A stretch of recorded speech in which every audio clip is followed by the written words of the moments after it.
Break के बाद दोबारा खुशामदीद कहेंगे। नाजरीन, आपको बात करेंगे अभी हम कुछ क्रिकेट के ऊपर। नेशनल क्रिकेट एकेडमी के अंदर जो स्किल डेवलपमेंट के दूसरे मरहले का आगाज़ हो चुका है। कुछ खिलाड़ियों को पहले बुलाया गया तो कुछ खिलाड़ियों को अब बुलाया गया है। सईद हैदर साहब, आप किस तरह देख रहे हैं इन कैंप को? पहला मरहला हुआ, फिर उसके बाद दूसरा मरहला अब जारी है। इस कैंप से हमारे कुछ खिलाड़ियों को फ़ायदा होगा या सिर्फ और सिर्फ ये वो कहते हैं ना टाइम पास के लिए कैंप लगाए गए हैं, कैंप ख़त्म होगा वही काम दोबारा फिर स्टार्ट हो जाएंगे? देखिए, ये स्किल कैंप जो है, मुझे इसकी डिटेल ज्यादा नहीं मिली है, लेकिन मैंने कुछ वीडियोस देखी हैं। तो वीडियोस देख के मुझे इतनी हंसी आई है कि किसी इंडियन फिल्म की कॉमेडी पे भी नहीं आती है। जिस किस्म की वहां पे ट्रेनिंग कराई जा रही थी कि वो उनको हार्ड हिटिंग सिखाई जा रही थी, तो एक जो है कोई जो है बॉल ऐसे फेंक रहा था जैसे 4 साल का बच्चा फेंकता है। हनीफ मलिक साहब, सईद हैदर साहब वो बैटिंग कोच है इस टाइम पाकिस्तान टीम के जी। तो वो गेंद ऐसे फेंक रहे थे जो है पाकिस्तानी बैट्समैनों को हार्ड हिटिंग के लिए, तो उस पे तो बच्चा भी हिट मार लेगा, इस पे थोड़ी हिट मारी जाती है। आप सईद अनवर से सबक सीखें। सईद अनवर हाफ पिच पे बॉलिंग करवा के हिटिंग सीखता था। यानी जितनी स्ट्रॉन्ग बॉलिंग होगी जब हिटिंग होगी, तो ऐसे स्किल। दूसरी बात ये, इसको स्किल कैंप का नाम दिया गया है। स्किल सलाहियत जो है वो 30, 32, 34 साल की एज में नहीं बनाई या निकाली जाती है, वो होती है 17, 16 साल के लोगों की। जिस तरह आपने बताया है कि बाबर आजम को प्रैक्टिस करवाई जा रही थी पावर हिटिंग की, या फखर जमान को करवाई जा रही थी, आपको लगता है कि ये पूरा तरीका ही गलत था? बिल्कुल बिल्कुल, पूरा प्रोटोकॉल ही गलत था। ये जिसने भी प्रोटोकॉल बनाया है, इस पे हंसी आ सकती है लेकिन इस पे कुछ कहा नहीं जा सकता। ये बिल्कुल प्रोटोकॉल गलत था। पहली बात तो ये है कि ऐसे स्किल कैंप बनाए नहीं जाते हैं। स्किल कैंप जो होते हैं वो हमेशा यंगस्टर्स के होते हैं। जो सीनियर प्लेयर्स होते हैं उनके स्किल कैंप नहीं बनाए जाते हैं। उनके लेवल, फिटनेस लेवल वगैरह को कंटिन्यू रखने के कैंप्स होते हैं, ताकि एनर्जी का लेवल मेंटेन करना उनको सिखाया जाए कि इस 34 की एज में आप एनर्जी लेवल कैसे मेंटेन कर सकते हैं। क्योंकि यहाँ पे 34 साल की एज में आप स्किल नहीं, आपका एनर्जी लेवल बड़ी अहम चीज होती है। दूसरी बात यह है कि इस स्किल कैंप में जो भी कोचेस थे उन्होंने कोई मैनुअल नहीं बनाया। कोई मैनुअल बनाया जाता है, कोचिंग का मैनुअल होता है। क्लब क्रिकेट में मैंने इंग्लैंड और जो है यहाँ पे यूरोप में, इंग्लैंड में क्रिकेट खेली है यहाँ पे, तो यहाँ पे क्लब क्रिकेट में एक मैनुअल बनाया जाता है कि आपने 10:05 से 10:10 तक ये करना है, 10 से 11 तक ये करना है। उसके बाद आपने जो है बैटिंग में क्या एंगल्स क्या करने हैं, स्टैंस क्या रखना है, आपने किसको, फिर उस पर एक रिपोर्ट बनाई जाती थी हर प्लेयर की। क्लब में कम से कम कोई 60-65 लड़के होते थे और 2 कोचेस होते थे या 1 कोच होता था, और वो सबका एक पूरा एक शीट बनाते थे कि इसने ये किया, इसके तो हमारे यहाँ पे क्या हुआ मुझे बताएं स्किल कैंप में? ये तो एक पैसे बनाने वाली बात हुई है बस। टीए मिला है प्लेयर्स को भी, कोचेस को भी, और पैसे बना के इस 45-46 टेम्परेचर में कौन से स्किल्स बना सकते हैं मुझे पता है। तो ये सारा काम ही गलत हो रहा है बिल्कुल, और उसको देखने वाला कोई भी नहीं है। और इसलिए नहीं देखने वाला है कि जो देखने वाले हैं वो खुद फेल क्रिकेटर थे। वहाब रियाज साहब number 1 fail cricketer Pakistan cricket के रहे, वो इस पर जिम्मेदार है। आकिब जावेद का कैरियर इतना ही छोटा है। वहाब रियाज का नाम लिया है, जो इस स्किल डेवलपमेंट कैंप के अंदर जो कोचेस काम कर रहे हैं उसके अंदर बॉलिंग के अंदर वहाब रियाज है, बैटिंग के अंदर इमरान फरज साहब है, विकेट कीपिंग के अंदर हुमायूं फरज साहब है। अगर हम बात कर लें स्पिन बॉलिंग के अंदर तो वो अब्दुर्रहमान साहब है। आप एग्री करते हैं इन तमाम कोचेस से, इनकी क्रिकेट किस तरह रही और कोचिंग इन्होंने आगे की है या नहीं की है? इमरान फरद के बारे में पता कि थोड़ी सी कोचिंग उन्होंने की है, लेकिन वो अफगानिस्तान जाके वहाब रियाज ने कोचिंग किधर की है, हुमायूं फरद ने किधर की है, और अब्दुर्रहमान साहब ने कोचिंग किधर की है? देखिए, वहाब रियाज ने कहीं पे कोचिंग नहीं की, और वहाब रियाज जो है वो फेल क्रिकेटर रहे पाकिस्तान क्रिकेट के, लेकिन हमेशा वो भर्ती के लिए खिलाए जाते हैं। यानी अगर 2 फास्ट बॉलर खेल रहे हैं तो तीसरा अगर चाहिए तो वहाब रियाज को खिला लिया जाता था। ठीक है ना। 2 मैचेस हैं टोटल, एक इंडिया के खिलाफ सेमीफाइनल, एक ऑस्ट्रेलिया के इंग्लैंड के खिलाफ टेस्ट मैच। उसके अलावा उनकी कोई परफॉर्मेंस नहीं है। अच्छा चलिए, उनके कैरियर को छोड़ दें, मैं कोचेस की बात करता हूँ। कोचेस के लिए सबसे अहम चीज ये होती है कि आपका कोचिंग एक्सपीरियंस कितना आपको, क्योंकि कोच को प्लेयर्स के साथ कोऑर्डिनेट करना जो है ना सबसे अहम चीज होती है। आप प्लेयर साथ कोऑर्डिनेट ना कर सकें तो आपकी कोचिंग बेकार हो जाती है।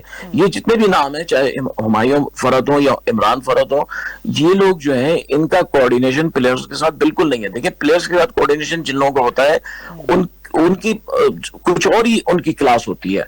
जैसे सरफराज है, अगर आपने कीपिंग का कोच बनाना तो आप सरफराज को बुलाते। सरफराज जो है वो कोऑर्डिनेशन का मास्टर है। सर वो उसको सर सिर्फ अगर वो कीपिंग की बात कर करता लें तो मोहम्मद रिजवान ने खुद कहा था पाकिस्तान के अंदर कोई स्टाइलिश विकेट कीपर है वो अदनान अकमल है। मैं बैटिंग की तरफ नहीं जा रहा, सिर्फ विकेट कीपिंग की बात कर रहा हूं कि अदनान अकमल है। मौजूद थे, राशिद लतीफ मौजूद थे, मोइन खान मौजूद थे, इनके होते हुए हुमायूं फरद को बुलाना, आप इसको किस तरह देखते हैं? ये तो सिर्फ जो है ना वो नवाजने वाली बात है कि आपके पास जॉब नहीं है या आपको पैसे चाहिए कुछ करना है, उन्होंने कहा चले जी आपको डाल देते हैं, आप कर लें। आप मुझे बताएं, हुमायूं फरद अगर कोच हैं पाकिस्तान क्रिकेट के टीम के स्किल्स कैंप किया, तो वो उन्होंने किसी फर्स्ट क्लास लेवल पे किसी टीम की कोचिंग की है? नहीं की, आज तक नहीं की। इमरान फरद अच्छे बैट्समैन थे, बैटिंग अच्छी जानते हैं, अफगानिस्तान की कोचिंग भी कुछ दिनों की, लेकिन अब इमरान फरद जो है वो उस लेवल के नहीं है कि अब वो बाबर आजम को क्रिकेट सिखा सके। ये भी देखना पड़ेगा कि आपके अंदर इतनी सलाहियत है कि आप अपने से बेहतर किसी प्लेयर को जो है, तो फिर वही बात होती है सारी कि कोचिंग जो है वो उसमें कोऑर्डिनेशन का, मेंटल कोऑर्डिनेशन का बड़ा अहम रोल होता है, और वो इनके साथ बिल्कुल भी नहीं है इन कोचेस का। अच्छा सर, ये दूसरा मरहला स्टार्ट हो चुका है। पहले मरहले में हमने देखा है कि वाइट बॉल के ज़्यादा प्लेयर्स बुलाए जा रहे हैं, दूसरे मरहले के अंदर भी वाइट बॉल के प्लेयर्स बुलाए जा रहे हैं। फिर जब सवाल किया जाए आकिब जुए साहब से, वो आर्गूमेंट ये दे रहे हैं कि T20 क्रिकेट आगे ज़्यादा है या ODI क्रिकेट है। जब हम ऑस्ट्रेलिया से T20 सीरीज़ हार के आए थे, आकिब जुए साहब से सवाल किया, तब उन्होंने जवाब दिया था हमारा फोकस चैंपियन ट्रॉफी भी है। आजकल वो ये जवाब दे रहे हैं हमारा फोकस T20 भी है। T20 हारने के बाद फिर वो रेड बॉल भी आ जाएंगे। हर दूसरे दिन आकिब जुए साहब अपना बयान बदल देते हैं।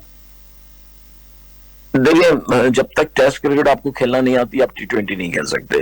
और ये मैं नहीं कह रहा हूँ, ये दुनिया के जितने बड़े बड़े नामी ग्रामी क्रिकेटर रहे हैं वो सब कहते हैं। विराट कोहली कहता है अगर आप टेस्ट क्रिकेट नहीं खेल सकते हैं तो आप कोई से भी क्रिकेट नहीं खेल सकते हैं। इसी तरह इंजमाम उल हक पाकिस्तान के, वो कहते हैं अगर आपको टेस्ट क्रिकेट खेलनी नहीं आती है तो आप कोई से भी तो ये इतने बड़े जिन्होंने 150-200 टेस्ट मैचेस खेले हैं वो ये बात कर रहे हैं कि टेस्ट क्रिकेट हर किस्म की क्रिकेट के लिए बहुत जरूरी है। आप T20 के प्लेयर्स बनाएं, लेकिन T20 से पहले आप टेस्ट क्रिकेट के जरिए टेक्निक सही करें। अगर आपको टाइमिंग कहीं नहीं पता है कि टाइमिंग क्या होनी चाहिए बॉल को कनेक्ट करने के लिए, तो आप T20 खेल लें या वनडे खेल लें या टेस्ट खेल लें, तीनों जगह नाकाम रहेंगे। और कनेक्शन का जो तरीका जो है आदमी टेस्ट क्रिकेट में सीखता है, कंसंट्रेट करता है, बॉलर को चेक करता है, गैस करता है, ये सब चीजें होती हैं, कैलकुलेशन होती है पूरी दिमाग में कि इसका हाथ इतनी देर में ऊपर गया है तो इतनी देर में बॉल नीचे आएगी। ये सब चीजें जो है दुनिया में जो बड़े क्रिकेटर रहे हैं, सुनील गावस्कर थे, ज़हीर अब्बास थे, ये कहते थे कि हम अपने दिमाग में पूरी कैलकुलेशन कर लेते थे कि इसका हाथ कितना ऊपर जा रहा है। तो ये सब चीजें जो है अगर आज आप सिर्फ हिटिंग सिखाएंगे तो वो फिर टेप बॉल क्रिकेट में तो चल जाएगी, लेकिन इंटरनेशनल लेवल पे नहीं चल पाएगी। अच्छा सर, आपसे जानना चाहूंगा बाबर आजम और मोहम्मद रिजवान का T20 में फ्यूचर आप किस तरह देख रहे हैं? अभी वो बिग बैच भी खेल रहे हैं, अगर बिग बैच में अच्छी परफॉर्मेंस देते हैं तो आपको लगता है कि पाकिस्तान टीम में उनकी वापसी हो जाएगी या हमेशा के लिए T20 क्रिकेट से उनको दूर कर दिया गया? नहीं, मेरे ख्याल से उनको दूर नहीं कर सकते आप। अब जब तक आप ये छोटी मोटी टीमों से खेलते रहेंगे, जिम्बाब्वे, बांग्लादेश जैसी टीमों से, तब तक तो शायद बाबर आजम की जरूरत ना पड़े। लेकिन जिस दिन आप ऑस्ट्रेलिया, इंग्लैंड और जो है इंडिया के साथ खेलने जाएंगे तो उस दिन आपको पता चलेगा कि बाबर आजम और रिजवान की जरूरत कितनी है। दोनों इस वक्त मैं बाबर आजम को अभी भी पाकिस्तान का नंबर 1 बैट्समैन समझता हूं, जिसके पास टेक्निक भी है, जिसके पास दिमाग भी है और जिसके पास सलाहियत भी है। तीनों चीजें उसके पास है। तो आप बाबर आजम को इतनी आसानी से नहीं निकाल सकते हैं, और निकाल देंगे अब जबरदस्ती तो ठीक है, लेकिन इस वक्त क्रिकेट दुनिया में बहुत हो रही है, फ्रेंचाइज हो रही है, जितने पैसे आपने देने उतने ही वो कोई और लीग दे देगी तो वहां चले जाएंगे। लेकिन आप अगर चाहते हैं कि अपनी टीम को बनाएं तो आपको बाबर आजम को रखना पड़ेगा। अलबत्ता ये है, मैं हमेशा कहता रहा हूं, बाबर आजम ओपनिंग नहीं कर सकते हैं। ओपनर ना चाहे बाबर आजम, मिडिल ऑर्डर में खेलें। मिडिल ऑर्डर में आपको T20 में भी एक अच्छा एस्टैब्लिश बैट्समैन चाहिए, और वो बाबर आजम के अलावा कोई भी नहीं हो सकता पाकिस्तान में। अच्छा सर, अगर वहां पे परफॉर्मेंस बेहतर देते हैं, बिग बैश के अंदर अपने स्ट्राइक रेट को बेहतर करते हैं, जिस तरह माइक हैसन ने अपनी पहले मीडिया टॉक में यही बात की थी, कुछ बातें बाबर आजम के साथ अगर वो अपने आप के अंदर इंप्रूवमेंट ले आते हैं, हम उनको कंसीडर करेंगे। आपको लगता है कि बेहतर स्ट्राइक रेट के साथ अगर बेहतर परफॉर्मेंस होती है बिग बैश में तो एशिया कप के लिए कंसीडर किया जाएगा, या उसके बाद भी बेहतर परफॉर्मेंस देने के बाद भी उनको कंसीडर नहीं किया जाएगा? नहीं, देखिए, बिग बैश जो है वो तो जनवरी में होनी है, ठीक है ना। तो अभी तो बहुत टाइम है, तो बिग बैश इस वक्त इम्पोर्टेंट नहीं है। सबसे ज्यादा इम्पोर्टेंट चीज ये है कि पाकिस्तान और एशिया कप 20 साल नहीं होगा, मैं आपको बताऊं।